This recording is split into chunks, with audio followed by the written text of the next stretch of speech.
Give it The to me, rejected woman, Omega before gave it back the destroys Alpha us King's all! 100-year It's ring. cursed. Her request Destroy it stunned now! all. The sky was a tapestry of gray and crimson, as if the heavens themselves could not decide whether to mourn or to rage.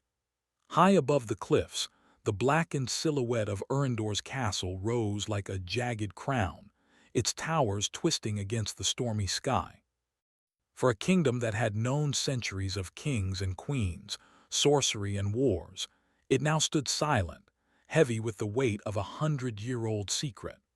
Lyra walked slowly along the winding path that led to the castle gates.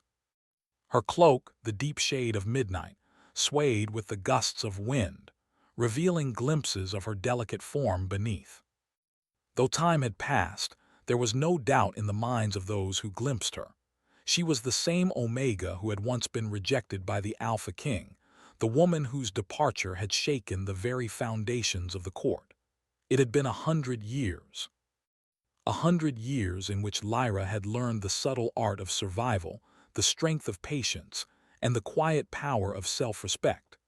100 years in which she had never forgotten Erendor, nor the pain of his rejection.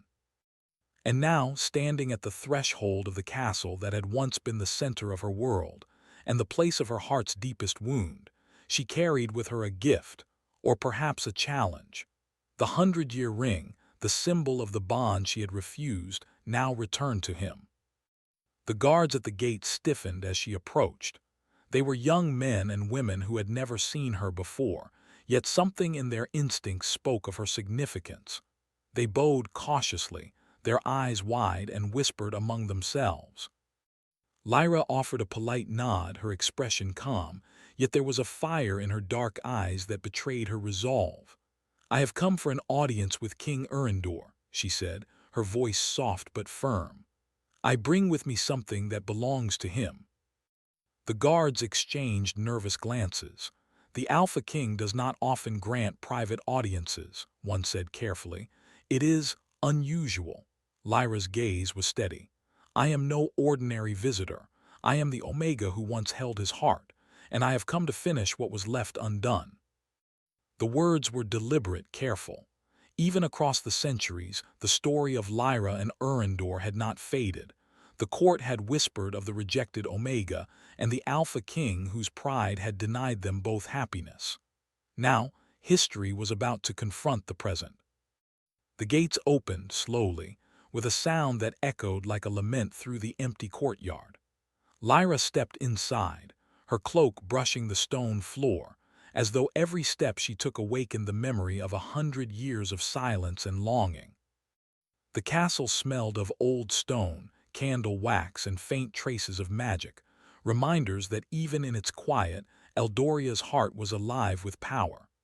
As she made her way to the throne room, Lyra recalled the day she had left the kingdom, a century ago. She had been young, hopeful, and full of love, and yet the man she had loved most, the Alpha King, had turned away from her. His pride, his fear, and the curse of the ring had kept him from accepting her. She had walked away, carrying her heart but leaving the ring behind. Now she would return it, not as a symbol of surrender but as a challenge and as a test of both their fates. The doors to the throne room were massive, carved from blackened oak, etched with runes that glimmered faintly in the dim light. As Lyra entered, she saw him. Erendor sat upon his throne, a figure of commanding presence.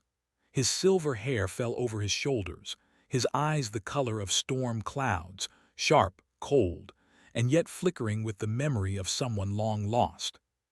He had aged in the ways immortals do, not in body but in the weight of solitude and endless responsibility. The throne room itself seemed to recognize her presence. The candles flickered, shadows danced across the walls, and a chill ran through the air. Lyra stepped forward, bowing lightly. She placed the ring in the center of the floor where its silver shimmer caught the candlelight, reflecting 100 years of history. "Your Majesty," she said softly, "I have returned something you left behind, and I have a request." Erendor's gaze fixed on the ring. A flicker of recognition crossed his face, a flicker of pain, longing, and a pride that had never truly vanished. He rose from his throne slowly, his movements measured and deliberate, like a predator circling its prey. But there was no malice in his eyes, only a mixture of curiosity and cautious wariness. "You," he said, his voice low and controlled, "you have returned." "I have," Lyra replied, "and I have brought back what you once offered me, the ring." Erendor's hand trembled ever so slightly as he reached for the ring, yet he did not touch it. The room was silent, save for the faint crackle of the torches. In that silence, 100 years of unsaid words, regrets, and longing hung between them like a tangible force. "Why now?" he asked, his voice tight, controlled. "Why return after all this time?" Lyra met his gaze steadily. "Because some things cannot be left unfinished. Because 100 years of waiting have taught me the power of truth, of patience, and of choice. I am no longer the girl who walked away in tears. I am the woman who knows her worth, and the man I once loved should know the same." Erendor's eyes narrowed slightly, a flicker of the old pride returning. "And what is it you want, Omega? Why bring me this ring now?" Lyra took a slow step forward, letting her cloak fall open to reveal the soft, subtle strength of her presence. "I want to see the man behind the crown," she said softly, "the Alpha King who hid behind pride, fear, and a curse. I want to see him as he truly is, and to know if he can face what he refused 100 years ago." The room seemed to grow colder as her words sank in. The courtiers who had gathered behind the shadows whispered among themselves, astonished at the audacity of the Omega. None had ever dared speak to the Alpha King with such honesty, such quiet power. Erendor's chest tightened. For the first time in centuries, he felt a crack in the armor of his immortality, a stirring of a heart long closed off. The memories of youth, of love, of loss came rushing back like waves against a cliffside. And yet his pride, his very identity as the Alpha King, resisted. "You speak of truths," he said, his voice barely above a whisper, "that many would fear. Do you understand what it means to return, to stand before me after a century?" "I understand," Lyra replied, her voice calm, steady. "I understand the danger, the fear, and the challenge, and I understand the choice that is yours to make. But I am here, not as a pawn, not as a memory, but as someone who has lived, learned, and grown. And I offer you a chance to see what could have been and what still could be." Erendor's gaze fell to the ring once more, then back to her. The flicker of firelight danced in his eyes, reflecting both the storms outside and the storm within. The centuries of solitude, of power, of endless days and nights had hardened him, but it had not erased the echo of love. For the first time, the Alpha King felt the pull of something greater than duty, greater than pride. The pull of what he had lost, what he had refused, and what he might yet reclaim. Lyra's words lingered in the air like a song half remembered, a melody of hope, courage, and quiet defiance. She had returned not to beg, not to claim, but to confront herself, him, and the past that neither could change, yet both could face together. A sudden gust of wind rattled the stained-glass windows, and the room seemed to breathe with a life of its own. Shadows stretched and twisted, echoing the tension between them, as if the very castle knew that the century-old story was about to take a new turn. Erendor finally spoke, his voice low and measured, yet carrying the weight of centuries. "If you are truly here to face the man I am, then speak. Tell me your truth, Lyra. Tell me what you have become and why you returned." Lyra took another step forward, the ring gleaming at her feet like a beacon. "I have become someone who does not fear what was lost, someone who does not tremble before power, and someone who has learned that love is not weakness. I returned because you must see, must feel, that the choice was never yours alone. And now I ask, will you face me as the man you could have been, or will you hide behind the crown forever?" Erendor's jaw tightened. He felt the weight of her words, heavier than any crown, stronger than any sword. He could feel the centuries pressing down upon him, yet within that pressure a spark ignited, a spark that whispered of possibility, of redemption, and of the one Omega who had dared to return and challenge him. For the first time in 100 years, the Alpha King felt uncertain, and in that uncertainty he sensed the stirring of something he had not felt in ages: hope. Lyra's gaze softened slightly, but her resolve remained.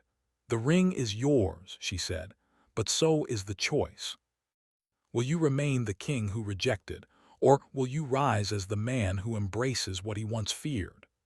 The storm outside raged louder, lightning streaking across the sky as if the heavens themselves awaited his answer.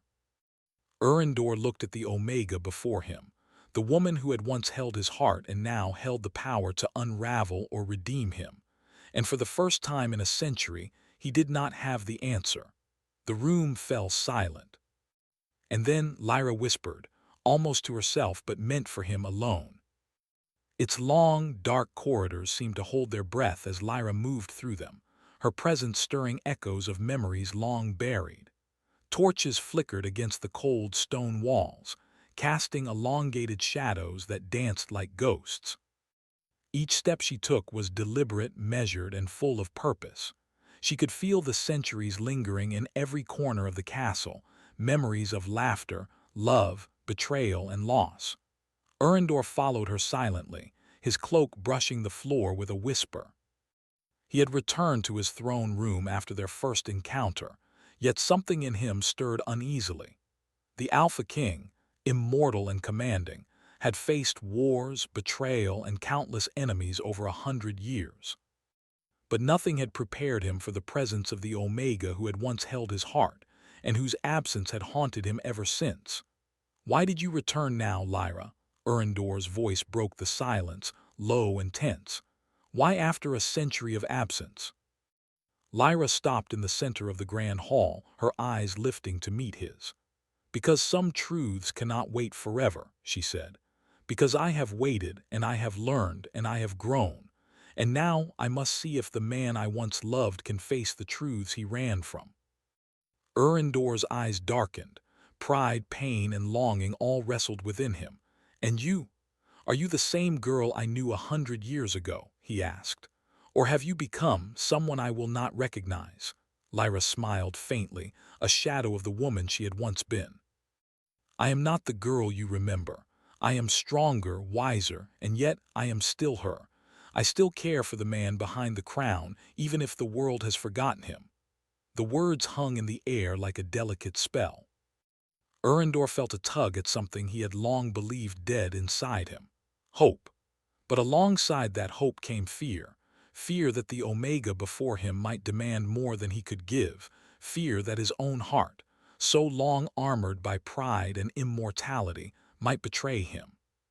For days they moved within the castle almost as shadows themselves.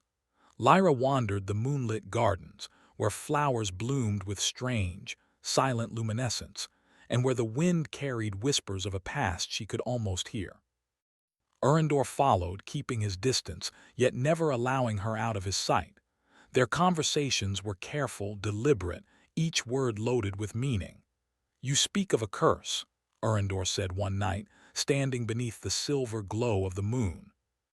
"The 100-year ring, it binds more than just time. It binds pride, fear, and regret. Do you understand what you are asking by returning it to me?" Lyra's gaze was steady. "I understand," she said, "and I also understand that power without choice is not truly power. The ring has held you, Erendor. It has bound you to a path you did not choose freely. I returned it so that you could see what freedom feels like, and perhaps so we can face what was lost together." Erendor's jaw tightened. The wind rustled through the silver leaves of the garden, carrying with it a chill that seemed unnatural. The castle had always been alive with subtle magic, but now it reacted to Lyra's presence. The flowers glimmered brighter when she approached, and shadows twisted as if aware of the tension between them. "Do you know what it means to return after a century?" he asked again, his voice tinged with both awe and pain. "You could have stayed away. You could have forgotten me, yet you came not for power, not for revenge, but for me." Lyra stepped closer, letting the silver light fall upon her face. "I never forgot," she whispered, and I never wanted to forget. I wanted to understand, if you too had grown, if you had learned from the mistakes of the past. And now I see it. The man I loved still lives behind the crown, behind the pride. I can feel him.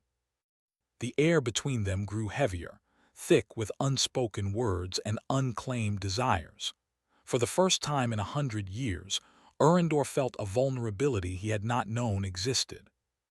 The curse of the ring, the weight of the throne, the endless years of solitude, all of it pressed upon him now, and Lyra's presence both challenged and soothed him.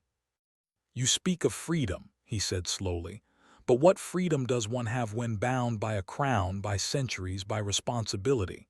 Lyra reached out, her hand brushing against his but not touching. The gesture was careful, delicate, yet full of meaning. "Freedom begins with choice," she said softly, "and choice requires courage. Both of us have been hiding behind walls of pride and fear. The ring binds us, yes, but not as tightly as we think. If we are brave, we can break what holds us, not just the ring, but the regrets and the unspoken words." Erendor swallowed hard. For centuries he had faced armies, assassins, and dark magic. Yet this, the simple truth, the Omega who had loved him and still demanded honesty, was more formidable than any foe. His heart, long imprisoned by pride, felt an ache he could not deny. Days passed and whispers began to stir among the courtiers. They had noticed the tension, the way the Alpha King followed the Omega's movements with silent vigilance, the way the gardens and halls seemed to respond to her presence. Rumors spread of a woman who walked like a shadow of destiny, who had returned not for power, but for something far older, far deeper. One evening, Lyra entered the library, a vast room of towering shelves filled with books that smelled of parchment and dust. Erendor followed, silent as ever, watching her with eyes that reflected both the weight of centuries and the stirring of forgotten feelings. "You speak of courage," he said, watching her carefully. "But courage is not enough. Love can be fragile even after centuries. Are you certain your heart can endure the truth of what this ring represents?" Lyra closed her eyes for a moment, feeling the magic in the air, the subtle pulse of the castle responding to her presence. "I am certain," she said firmly.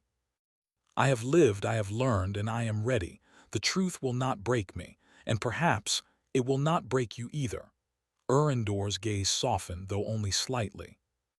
He had ruled for 100 years with iron will and unshakable pride, yet the Omega before him was unraveling the threads of his armor, thread by careful thread.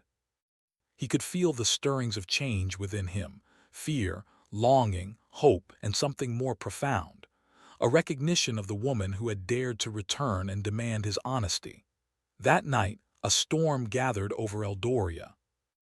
Lightning split the sky, illuminating the castle in harsh flashes of silver light. Rain lashed against the windows, and the wind howled through the towers. Yet within the castle, in the quiet corners and empty halls, a different storm raged, one of hearts, of memories, and of choices long deferred. Lyra found herself in the throne room once more, standing near the ring, which glimmered softly as if aware of the tension. Erendor entered, his steps measured, and for a long moment they simply looked at each other, neither daring to speak.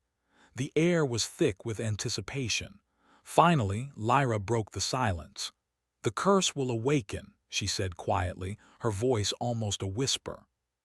"It will test us, Erendor. Not just the ring, not just the power, but us, our hearts, our choices." Erendor's hand hovered over the ring, his fingers trembling ever so slightly.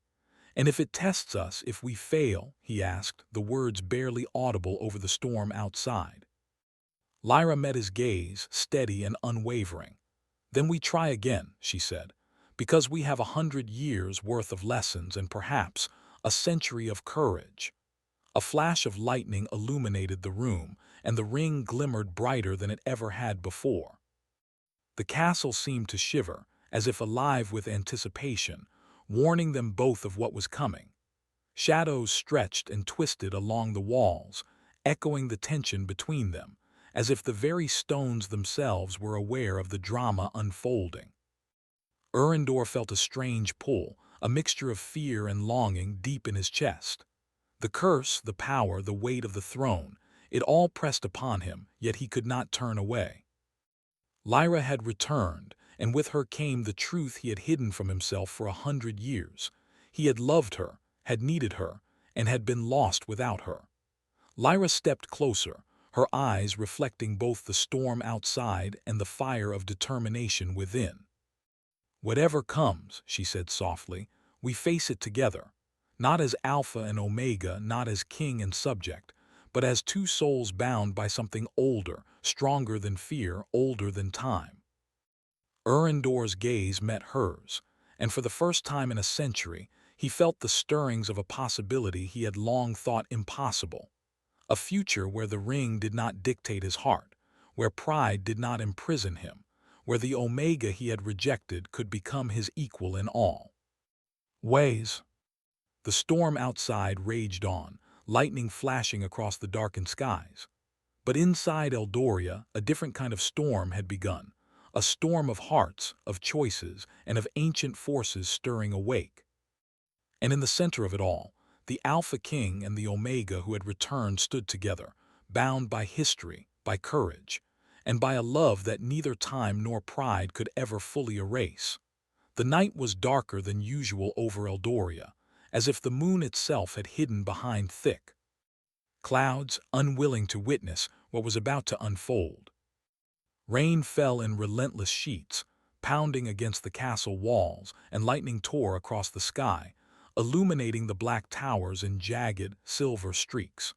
The wind howled through the ancient corridors, carrying whispers of old magic and the distant echoes of centuries past.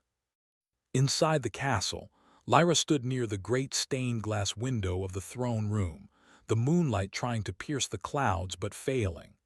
She watched the rain lash against the glass, feeling the subtle tremor of energy in the air. The 100-year ring lay on the floor, its silver surface glowing faintly, almost as if it were alive. Erendor entered silently, his presence heavy yet careful. He had sensed it too, the stirrings of something ancient, something powerful that responded to both the ring and Lyra's return. "You feel it too," Lyra said softly, turning to him. Her dark eyes reflected both concern and determination. "The castle, it's awakening. The ring is reacting to us, to our choices." Erendor's gaze fell upon the ring. He could feel its pull, a magnetic force that tugged at his mind and his heart alike. "I have felt it," he admitted, "but never like this. The centuries of solitude, the weight of the crown, it all fades against this." He looked at Lyra, his voice tinged with both fear and awe. "What have we done by returning it?" Lyra stepped closer, her hand hovering over the ring without touching it. "We have begun something," she said. "Something that cannot be undone. The curse will test us, not just our courage but our hearts, and we must face it together." A sudden gust of wind swept through the room, extinguishing some of the torches and making the shadows writhe against the stone walls. The ring glimmered brighter, and a low hum filled the air, vibrating deep in their bones. Lyra and Erendor exchanged a glance, both feeling the pull of ancient magic, both knowing that their bond, their history, and their choices were now at the center of something far larger than themselves.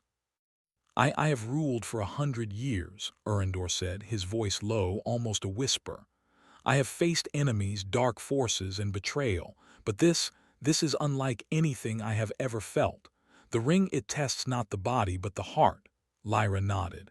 "Yes. And the longer it tests us, the stronger we must be. We must not fear what we feel, Erendor.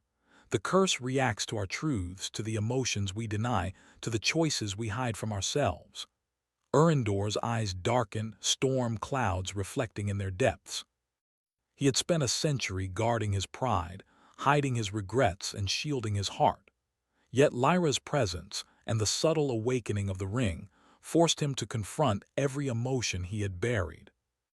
The thought of facing the woman he had once rejected and loving her still shook him more than any army ever could.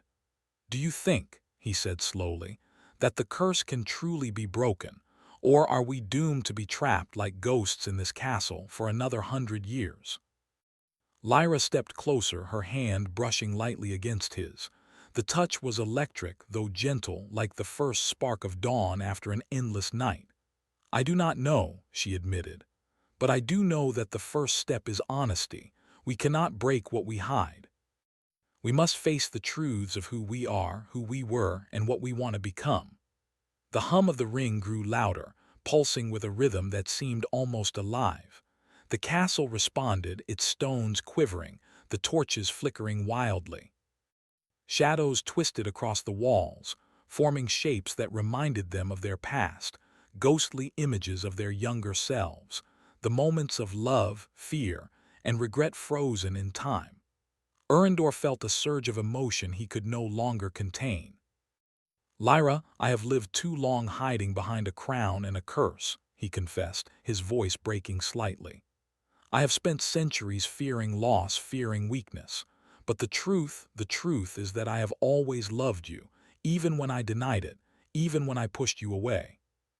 Even now, I cannot lie to myself. Lyra's eyes softened, and she reached out fully this time, placing her hand over his. The moment her fingers touched his, the ring on the floor glowed intensely, and the hum became a low, resonant song that filled the hall.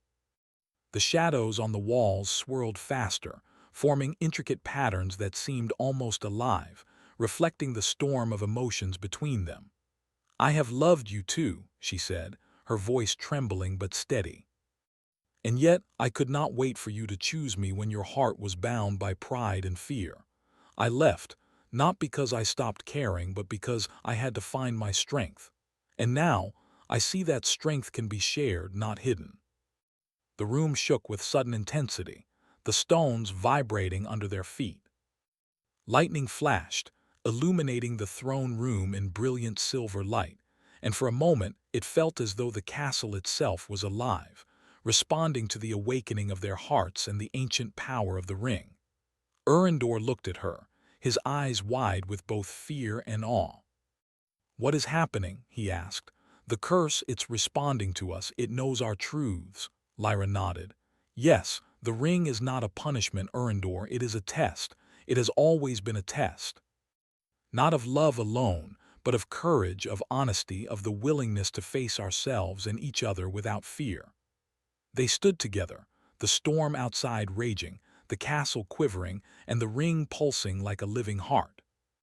For a moment, they were suspended between the past and the future, between fear and hope. The tension between them was almost unbearable, a mixture of longing, regret, and the possibility of redemption.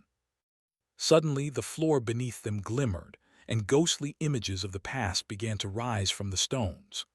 Lyra and Erendor saw themselves as they had been, a younger Lyra, bright-eyed and full of hope, a younger Erendor, proud and commanding. They saw the moment of rejection, the moment of departure, the pain that had defined a century of solitude. Erendor's hand shook as he reached for the ring. We must face this, he said. We cannot hide. If the curse is to be broken, we must embrace the truth, no matter how painful. Lyra nodded, stepping closer, her hand still in his. Together, she said. We face it together, our hearts, our regrets, our choices, all of it. No more hiding. The ring flared brightly, and a wave of warmth spread through the room, though it was mixed with an undeniable power that made their hearts race. They felt their emotions laid bare, their fears and hopes intertwined, and the centuries of separation dissolving in that single moment. Then, as if testing them further, the shadows around the room began to move independently, forming the shape of a figure cloaked in darkness, its eyes glowing with a pale, ghostly light. The figure spoke in a voice that was neither male nor female, yet filled with authority and power. Who dares awaken what was bound 100 years ago? The voice echoed. Erendor and Lyra stepped back, instinctively drawing together, their hands still intertwined. We do, Lyra said, her voice firm, unwavering. We are here to face the curse, to confront the truths of our hearts, and to choose courage over fear. The shadow figure moved closer, its presence filling the room. "Then know this," it said. "The path you seek is not without danger. The curse will test you beyond what you have felt. You will face your fears, your regrets, and the choices you did not make. Only through honesty and courage can the bond of the ring be remade." Erendor felt a chill run through him, yet he did not let go of Lyra's hand. "Then we accept," he said, his voice strong despite the tremor in his heart. "Whatever comes, we face it together." The shadow figure paused, then slowly dissipated into mist, leaving the room silent once more. The storm outside had not abated, yet the air within the castle felt charged, alive with possibility. The ring glowed softly, no longer threatening but waiting for the next choice, the next act of courage. Lyra turned to Erendor, her eyes reflecting both fear and hope. "This is only the beginning," she said. "The curse will continue to test us. But if we stay true to ourselves, if we stay together, we may yet overcome it." Erendor nodded, feeling the weight of her words settle deep in his chest.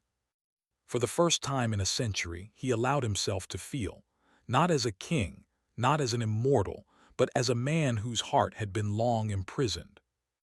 And he allowed himself to hope that the Omega who had returned might not just be a challenge, but the one who could save him from himself. Outside, the storm raged on, as if the world itself had taken notice. But within the walls of Eldoria, two hearts stood united against the trials to come, bound by courage, honesty, and a love that had survived 100 years of silence. And as the lightning flashed across the sky, the ring shimmered brighter than ever, waiting for the next step, the next choice, the next test. The castle of Eldoria had never been so alive. The storm from the night before had passed, leaving behind a sky painted in shades of violet and gold. Sunlight touched the blackened towers, casting long shadows across the courtyard. But within the walls of the castle, the air still hummed with the presence of the ring, the pulse of magic, and the tension of hearts long tested. Lyra and Erendor stood together in the throne room, their hands intertwined, the silver ring resting between them on the stone floor.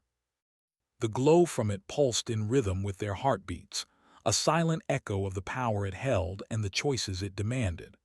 They had faced the first tests of the curse, confronted their fears, and begun the slow unraveling of centuries of pride, regret, and separation. Yet the greatest trial still awaited. "This is it," Lyra said softly, her voice steady, though her eyes reflected a flicker of uncertainty. "The final test. The curse will challenge us fully, our hearts, our courage, and our willingness to embrace truth. If we fail," she did not finish, but Erendor understood. Failure would not only leave the curse unbroken, it could destroy everything they had rebuilt.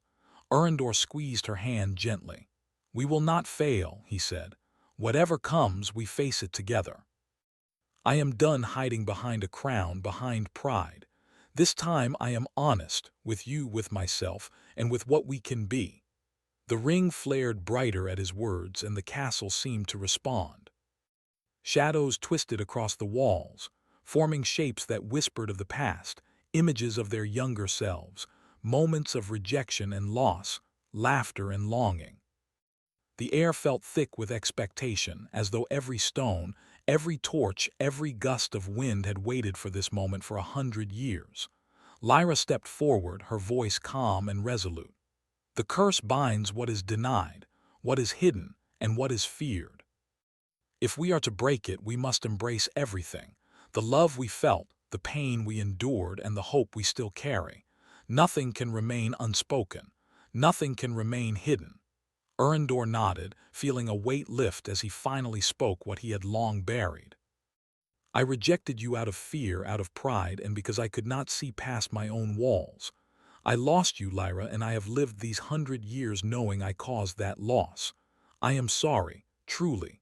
But I am here now and I choose honesty. I choose us." Lyra's eyes softened and she stepped closer, her hand brushing his cheek. "And I forgive you," she said, her voice tender. "I left because I needed strength, but I never stopped caring. Now we have a chance to face everything together, and I choose us as well." The ring pulsed violently, a brilliant silver light filling the room. Shadows danced wildly, forming shapes of both the past and possible futures. The castle seemed to breathe, alive with the magic of their choices. The curse stirred, testing them.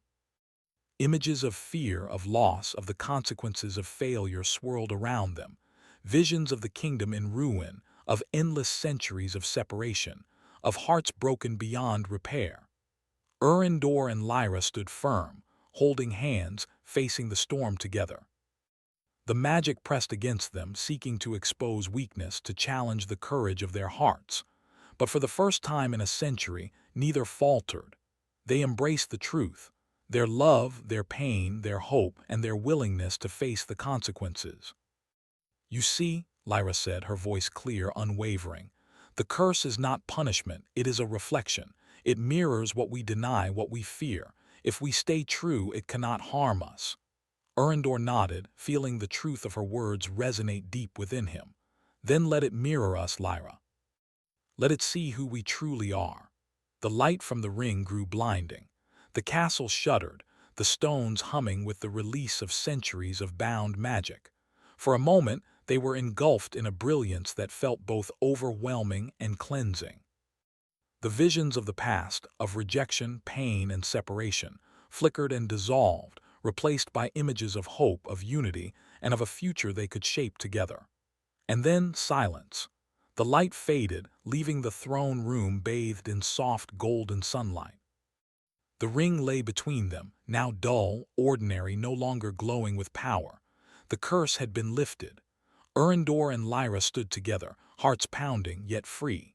For the first time, the weight of centuries of loss, of fear, and of solitude had been lifted. Erendor looked at Lyra, his eyes filled with awe and love. "It's done," he whispered. "The curse, it's gone." Lyra smiled, her hand still holding his. "Yes," she said, "and we are free, not just from the curse but from the past that held us captive. We have faced it together." For the first time in 100 years, Erendor felt a lightness he had never known. The throne no longer felt like a burden, the crown no longer a chain. The kingdom was still his to rule, but now he ruled not as a man bound by fear and pride, but as a man who had faced the truths of his heart and emerged transformed. Outside the castle, the sun broke through the clouds fully, casting golden light across the kingdom.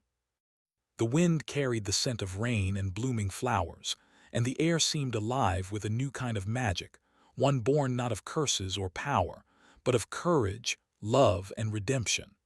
Lyra turned to Erendor, her eyes reflecting both relief and joy. "The kingdom will see change too," she said. "We have faced the darkness, and now we can bring light, not just to ourselves but to everyone here." Erendor smiled, feeling the warmth of her presence, the strength in her words, and the bond that had endured 100 years. "We will face it together," he said, "not as king and Omega, not as ruler and subject, but as two souls who have been tested and have survived, together always." The castle doors opened, and the courtiers cautiously entered the throne room. They stopped, amazed at the transformation in the king, the change in the air, and the presence of the Omega who had returned to challenge him. Whispers filled the hall, but this time, the words were different, words of hope, of awe, and of respect. The people could sense the magic of truth, the strength of honesty, and the courage of hearts that had faced centuries of fear and emerged victorious. Erendor stepped forward, Lyra at his side. "The curse that bound this kingdom and our hearts has been broken," he announced, his voice steady and commanding. "Not by power alone, not by fear, but by courage, honesty, and love. Let this day mark a new beginning for the kingdom, for the people, and for us." Lyra smiled, a soft, radiant smile that reflected the warmth of the morning sun.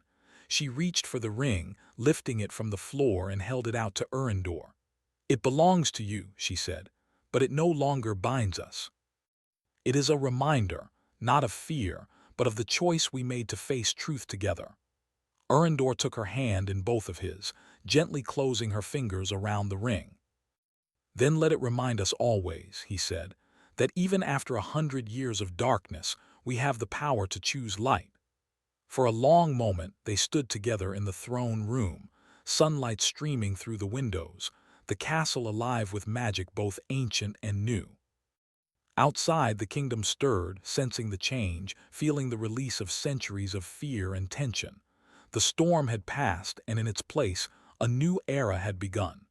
Lyra rested her head gently on Erendor's shoulder, and he held her close. "We have come so far," she whispered. 100 years, and yet it feels like a moment. Erendor kissed the top of her head, his lips brushing her hair softly.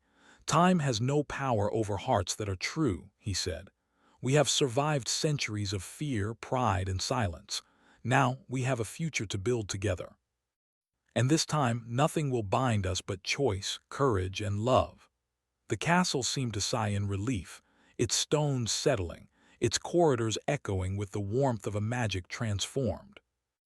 The kingdom of Eldoria had survived centuries of darkness, and now its rulers had survived the darkness within themselves. Lyra lifted her eyes to Erendor, a quiet joy shining in her gaze. "The future is ours," she said.